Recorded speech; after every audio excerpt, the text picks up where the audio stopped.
And I'm going to tell you something. I'm criticizing this dog, talking about he's staring. I can never get my dog to sit still like that for that long. Man, every time that dog was on, I was engrossed. Pixie would never. I could never get her to sit up there and sit still like that as long as this dog. She'd be barking. She'd be getting up and running around all over the place. She'd be trying to play. Everyone, the Double Toasted Live Mini Tour is about to be underway, starting with Atlanta, Georgia on October 11th. And I have two exciting announcements for you. First of all, we have a code that'll get you 25% off when you put in DTATL. Also, we have a very special guest that will be joining us, and that is Saber Spark. He's from Georgia. He's going to be joining us in Atlanta. Happy to have him come up on stage. And you can get your tickets by going to dtmerch.com, or you can go to x1entertainment.com/double toasted, or you can go to doubletoasted.com, and we'll see you soon. So, you've seen the horror movies where, you know, it's the beginning of the movie. People are not really sure what's happening yet, but one person does, and that's the dog. You know, before anybody senses the evil spirit in the house, the demon, the ghost, that dog is always looking at something in the dark, seeing things what people can't see yet.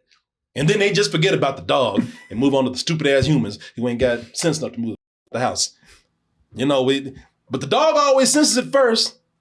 However, because of all this dog prejudice out here, we never get to see the dog's story, you know? Too much dog racism out there. Yeah, it really is, man. We never get to see the dog's story. The dog sensed it first. The dog tried to tell him, but we just skip right over him. Never hear his narrative right there. We need more DEI, dog equality and inclusion. Yes. And that is what we get with this movie right here. Good boy. Finally, it's an obvious story. I mean, like I said, for years. Simple concept. It's a simple concept. For years, they've been doing, you know, we've seen it's almost a cliche now. The dog senses something before anybody else does. Even in real life, you know, we see our dogs just staring off into nothing. We're like, oh shit, he's seeing demons and everything. So it should be a very obvious idea, but nobody's done it until now. And that is what we have here. We have a guy who decides to move out into the scary cabin in the woods. And his dog is with him. And his dog, of course, is sensing evil out there and seeing something that no one else can see. But this time, we do get the dog story. We do see what the dog is seeing, and we do get the dog's point of view where he's trying to not only figure out what's happening, but also whatever this mysterious and evil presence is, he's also trying to save his, I say master, that's racism right there. Now. He's trying to save his owner, his friend, his family, his papa, whatever. Oh, how does it work out for him? Well, let's go ahead and take a look at this trailer for Good Boy, and we'll be back with our review. I guess I'm next. I should never have come here. So, I love dogs. Oh, you do? Yeah, I love animals, but I really love dogs. Hey, listen, I got my companion here every review. Most of the time you see her, and when you don't believe me, she is right here. So nobody was rooting for this movie more than me. Nobody wanted to see this movie more than me, except maybe you with your crazy ass. Yeah, and so yeah, man. And I thought it was a great concept, and I couldn't wait to see this film right here, man. Because not only because I'm a dog lover, but I do think that this is something where it's such an obvious idea that I don't think maybe somebody has, but to my knowledge. I don't think anybody's done this right here before. And so that being said, I believe that there are two ways to approach this film and to and look at this film and maybe even form an opinion of this film. And there's just two basic things: the story and the filmmaking. Mm-hmm. Because with the story, as much as I wanted to root for this movie and love this movie, it's extremely slow. Yeah. And for some people, that's going to be fine. I think for the average person, that is something that might affect them. I think because you're going in to see a horror movie, and I think we're used to seeing, especially horror movies today, being done a certain way. It's at least a mainstream horror movie. You got your quota of jump scares in there. You have sort of a clear story that's happening. They set it up even from the beginning. There's a lot of conventions and just tropes that people love within that. And I would say, though, there is a magic to what you're saying, though, but I do understand where you're coming from, where it's a short film, but it does feel very long, because I did feel that as well. Yeah, look, during the beginning of this, there's just, very, very long takes of that dog just looking, man. It takes a long time for us to get into really any kind of story, because they spend, I think, most of the beginning of the movie just kind of showing you the bond between this guy and his dog, and setting that up because of the events of that's going to happen later in the story. And I think for anybody who's going in waiting for that supernatural part to come up and waiting for this dog to come in and save the day or whatever, you're not going to get that. It's leaning very heavy on this dog seeing something there, that we don't see. And every now and then there's something that will happen that's kind of creepy. There's a shadow. Yeah. There's a figure there, or every now and then the apparition, they'll cut to something that's not there and the apparition will pop out. So you get your jump scare for that. But most of the time it's just that dog. It's that dog staring, man. Most of the movie is just that dog. With ominous sounds, and you can kind of at least for the first half of the movie, you kind of half hear conversations people are having around the dog. Most of the time, it's that dog just staring like that, and people talking about this dog's acting. This is Indy the dog right here.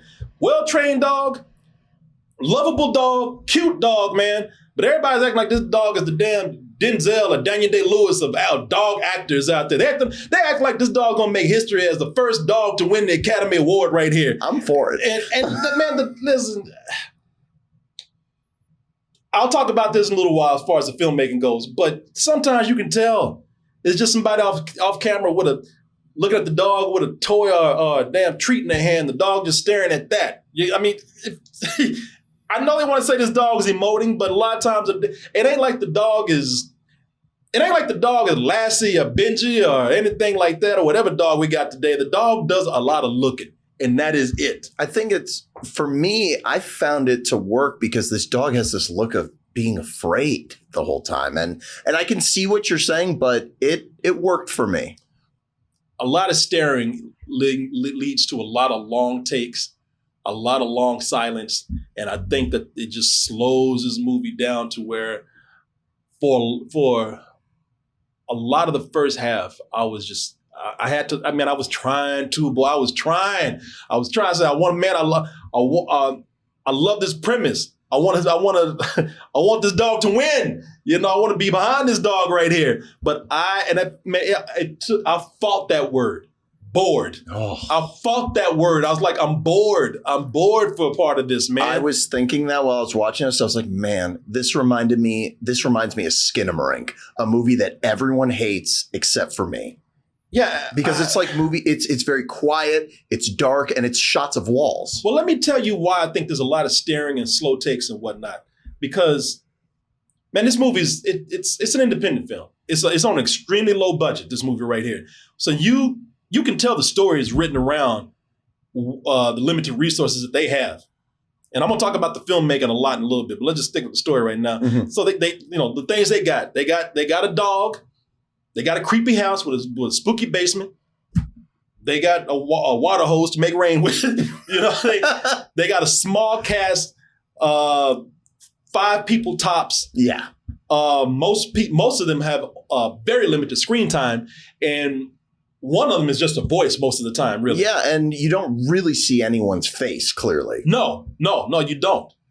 And it's a very small crew. So that explains why there's not much going on, because they probably don't have that much. I think they wrote the script around, and there's nothing wrong with that. I think a lot more people should kind of do this. They were being very creative. They didn't go out with this ambitious script and try to shoot outside their means. They said, what do we have? We got a house, we got a dog, and we got a camera. Let's write the story around that. And that's cool they did that. I just think that for the most part, it's an idea that because of the limited means that they didn't have the chance to do more with it, and it feels stretched out. It is a little bit. I mean, the first 5 minutes feels like, like you're watching vacation footage of someone's dog, like they show in the beginning of the trailer. Which I didn't mind. I like that. I like that setup with him being a puppy and everything. Yeah. That worked. Again, that just makes you even more fearful for what's going to happen because you see this dog from the beginning. You see this guy loves his dog. You see this dog as a cute little fluffy ass puppy, man. And so you fear for whatever's going to happen. It's like I don't want some ghost or something to come in and take this dog. I don't want some demon to crawl up this dog's ass and possess him. So yeah, man. So like I said, for at least the beginning, I thought this really does feel like a premise that could use more because right now they're really stretching this premise out. And I still stick with that. I still think they could have done more, but they didn't have the means to do it. But hey, points for them for being creative, man. But I know you were looking forward to this. I was, and I know and this is different. So I know you really love this. Well, I walked out feeling like it was amazing to just see something that I'd never seen before, Mm-hmm. like a film at a movie theater that was done where the protagonist was an animal and no effects to carry that performance. And I think that with horror movies like this, what you talked about, how it felt slow and kind of boring. I think that in a weird way, there's like a magic to that when a movie is very short and it can feel long. I have a hard time describing it, and I don't want to just compare it to other movies, but you know how the Blair Witch Project can feel very long. Yeah. And this kind of gave that feeling too, and I really like that because you're not there very long. You're there for a little bit over an hour. So I was feeling the dread a little bit, but I can totally understand feeling boring. So I'm talking about I got bored, right? Mm-hmm. But to be fair, supernatural stuff doesn't scare me that much. Mm-hmm. So I can't really blame it all on the dog right here. No, and a lot of the story beats, it's nothing you haven't seen before a dozen times. Yeah, man. No, it's I can't go in and say that I'm bored and blame it all on the movie because supernatural stuff just doesn't scare me a lot. I still think it was a little slow, but I will say because I wasn't full into the story at first, which I was. I mean, I just wasn't deeply invested. So I started watching the filmmaking. And, and while I wasn't that scared, I admired the filmmaking in here. It's so cool to see because you've never seen an animal portrayed on camera like this before. No, man. From that angle of, the filmmaking, I really got sucked in after a while. Because there's a lot to be impressed by with this movie right here. You're still, listen, I'm talking about the dog was just staring. The dog is looking at, their owner holding a binky or a treat or something. But you're still directing a dog. And that's not easy. Yeah. You're still, trying to make a dog act. And the dog is the star of the movie. Yeah, you remember what they said something in that explanation about the filmmaking that I thought was very poignant about the dog. The dog doesn't know that it's making a movie. No, the dog don't know he's making a movie. Dog just know y'all are playing with him. You got this big ass box in your hand. He doesn't know what's going on. But in Hollywood, you get the luxury of having 2 or 3 different dogs that look the same. And then you put CGI over it. And then you have like a trainer on hand and all that kind of stuff. They have one dog. And this and they only had what they got from this one dog is what they got, man. But what they do with the dog is great, especially with the editing. That's another thing with this movie. The editing is really top notch here because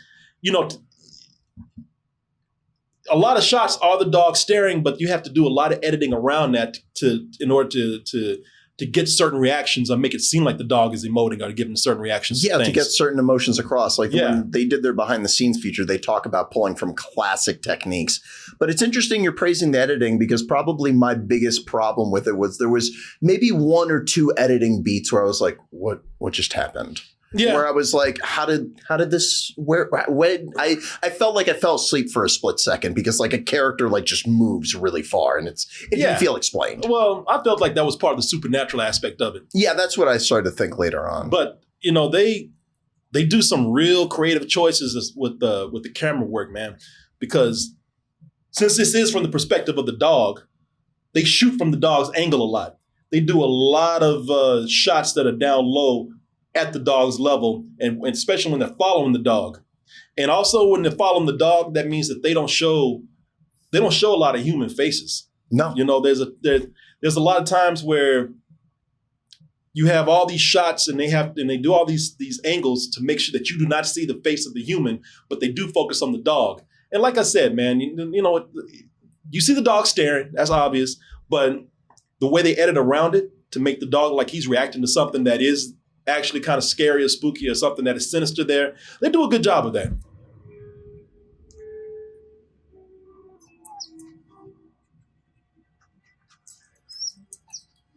And I'm gonna tell you something. I'm criticizing this dog, talking about he's staring.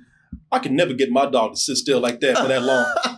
Man, every time that dog was on, I was engrossed. Pixie would never. I could never get her to sit up there and sit still like that as long as this dog. She'd be barking. She'd be getting up and running around all over the place. She'd be trying to play. Maybe if you were hidden in that log and you were like, hey, stay still. Maybe for a second. Yeah. Or maybe if I gave her like, you know, some weed or something, she might.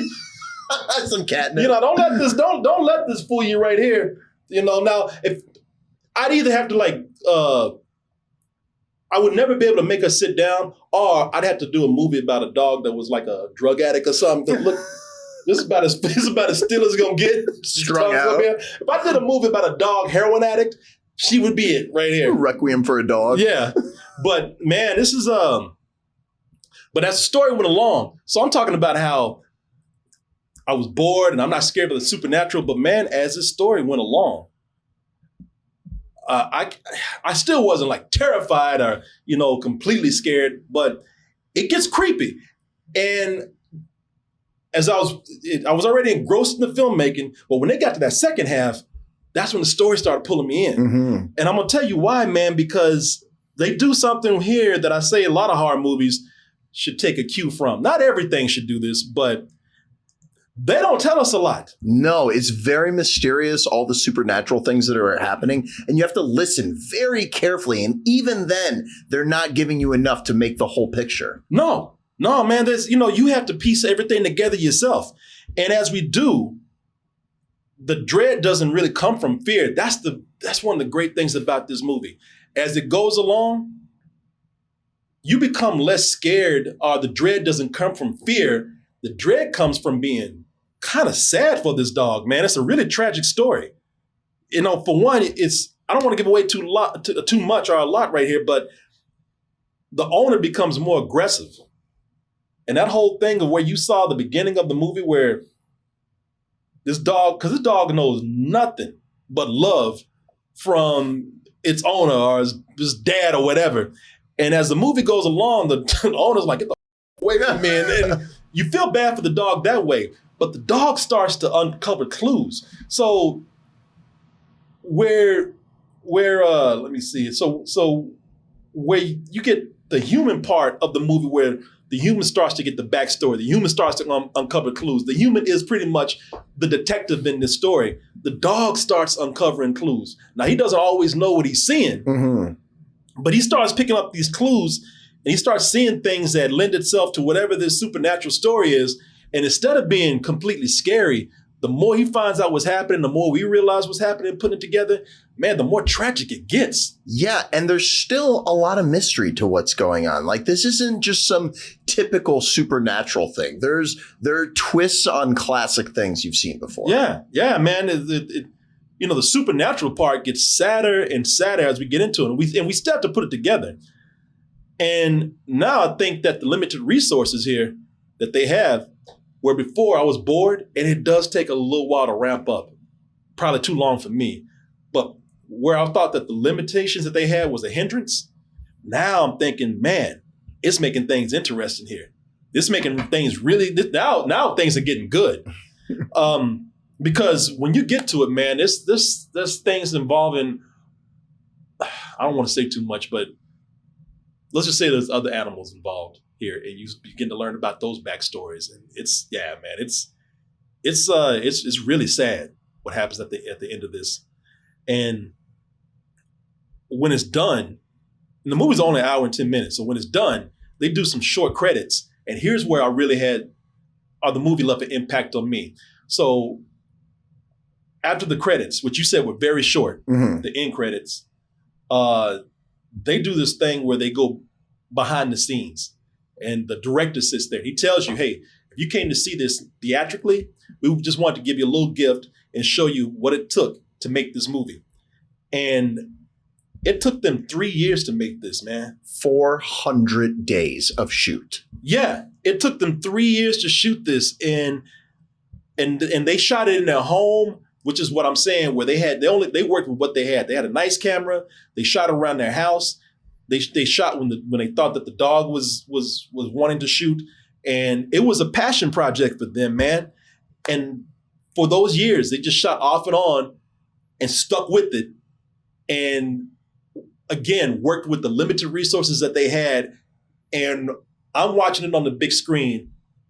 Obvious success story for this movie, and I felt something I hadn't felt in a while. I was like, man, I'm really proud right now. Not happy. I'm proud to support independent film. Yes, I felt the same way. I was so happy. I was like, this is someone who had an amazing idea, and it's crazy, and they actually pulled it off, and it got distribution. Yeah. You know, and there's real passion there. It's not $300 million of Chris Pratt being a cartoon flower. It's some real filmmakers who are creating art that should be respected. Yeah, their hearts were in this, man. This movie has soul to it. And I hate to say, I hate to sound like it's got soul, baby. Yeah, this movie got soul, daddy-o. That dog was cool, baby. Walking in like that guy at Superman. That's a bad dog, baby. That's a bad dog. Woo! But I felt it, man. I hate to sound like some hippie art dude, but I was so happy watching the making of this, and I said, man, I am proud to be here for this movie. And I what at the end of it, I felt like, so it's what I always say, man. It's great to see people be creative and work with what they have, and I think they made something very special with this. And yeah, I would recommend people to see this if you can on the big screen just to support. But I honestly say that the pacing is so slow in the beginning that you can wait for Shudder, because this is going to be on Shudder very soon. Yeah, it will be. And I think for some people, the cheapness of it will take them out of it. There's one or two moments where it's like, ooh, that was very cheap looking, but didn't take anything away from me. Nah, man. And you could, again, it's very low budget, but you can tell that they did very good with what they have. Very well with what they have. Oh, yeah. The shadow effects that they do, I thought were flawless. The lighting effects of what they have here, they do. Yeah, I just admire this a lot, man. I really do. I would only say wait for Shudder because also you watch this at home. I think it'll work better if you watch it in a dark room. If you watch it with you and your dog with you, it's hard to get that kind of feeling in the theater because it's not something that has to be seen on the big screen unless you just want to support the film, which I highly recommend you do if you want to support independent cinema or independent movies and filmmakers who put their heart, soul, and ass into this like the filmmakers did here. But if you watch this at home and it's dark and you got your dog, I guarantee you every time your dog looks over there, you're going to be like, what is it? Yeah, man. So I turned around. I went from being very bored to just, again, very, I don't want to sound condescending when I say this, but very proud of these filmmakers. No, I get it. Yeah, and I give it a matinee. I was at a matinee, but the more that I thought about it, and I think I was just pushed over the edge talking to people about it, I couldn't give this anything else than a low full price because this is what it's about, man. This is why I love movies. It's something I've never seen before, and it takes ideas from things I love, maybe like Evil Dead, a little tiny bit. I was scared to say it because, there's close-up of hands and they're in a cabin. Hey, Julian, you make some crazy comparisons sometimes, but this this is straight up. I mean, it's the cabin in the woods, man. It's a straight up Evil Dead feel with this. Yeah, and even then, when they're pulling from tropes of all these things, it still feels fresh. And these perspective shots of the dog, I can't get enough of them. I really can't. I would give this a very low, respectable full price. Although there's room for improvement. I dare somebody to go and try and do this again because you won't be able to do it. Well, that's the funny thing that with this movie, man. I can see Hollywood taking this and raping it. And I can see them doing something good with it. I can see them going against everything that this movie did. Because I can see them taking this and giving it a Hollywood ending and whatnot, and the dog will be all heroic and everything. But at the same time, that might not be bad. I can see them, almost rewarding the filmmakers by remaking this and just picking up the pace with it. This time just, maybe making the beginning a little faster, a little creepier. But I think the magic comes from not having, layers of CGI on the dog, letting the dog give its performance. No, you That's couldn't do the that. magic. No, this dog can't turn to damn Garfield all of a sudden. That's what I'm saying. Yeah, that's what I think they would do. No, we can't. The dog can't turn to Scooby-Doo. A Rocket Raccoon. Yeah, no, dog can be talking about, dog, you can't not. No, you'd have to do this where the dog is still a dog. Yeah. But man, and the only bad thing with that is that I can see Blumhouse taking this and making Good Boy 5 or something, like they do with I can see this becoming part of the goddamn Conjuring universe or something. Or Terrifier. Yeah, no, hell no, I don't want to see that. But yeah, there you go, people. If you've been looking forward to this, I do recommend you following through and seeing it. Just be warned that it is very slow in the beginning. This is a perfect example of what I've been talking about of how I want to see the industry move. I want to see people picking up their camera, spending their time, making something awesome, and then someone seeing it at a festival being like, let's put that in the theater. You make a great point. If you are an aspiring filmmaker, you will be inspired by this movie. Still go, if nothing else, I think if you go see it at the theater, you've been warned that it's slow and it picks up later, and you can anticipate that, then not only does the movie get better, but you get that behind the scenes at the end.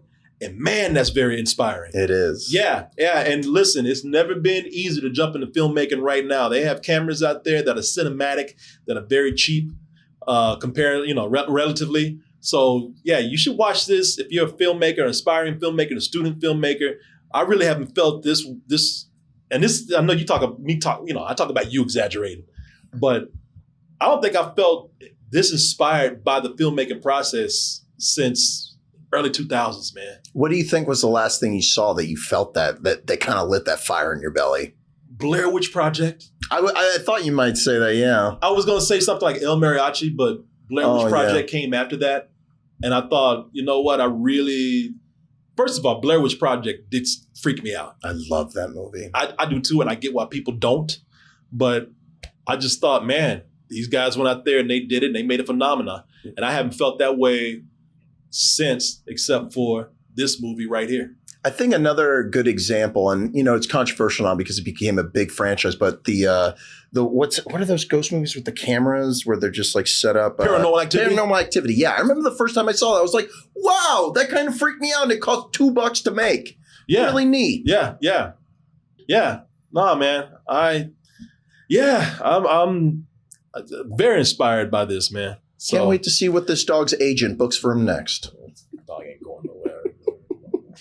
See him in dog commercials. That'd be pretty. Dog food commercials. Yeah, this dog ain't the Denzel of dogs now. It's a dog that just looks at shit. Okay, that's all. They do the Academy Award nominations, just the shot of him barking. Yeah, that'd be more than what he did in this movie. No, I'm kidding. Dog is great. End of the dog, yo. He's great. End of the dog, man. Looking at this really inspired me to want to make something. Good. Yeah, but look what I got to work with, right? Heroin addict. You got to get off that shit if we're gonna do something, all right? You could be the Robert Downey Jr. of dogs. Think about it. You got to go to rehab first. I'll send her to rehab, then we'll make our movies. Come on, man, you got some bacon, don't you? Damn it, keys. Or would you look at that? You made it to the end of the video. That means you really like us. So just go ahead and press that like button. and subscribe while you're at it. And check out our other channels, our social media like Instagram, TikTok, and our Patreon, where we have new stuff coming up all the time. And we'll see you on the next video.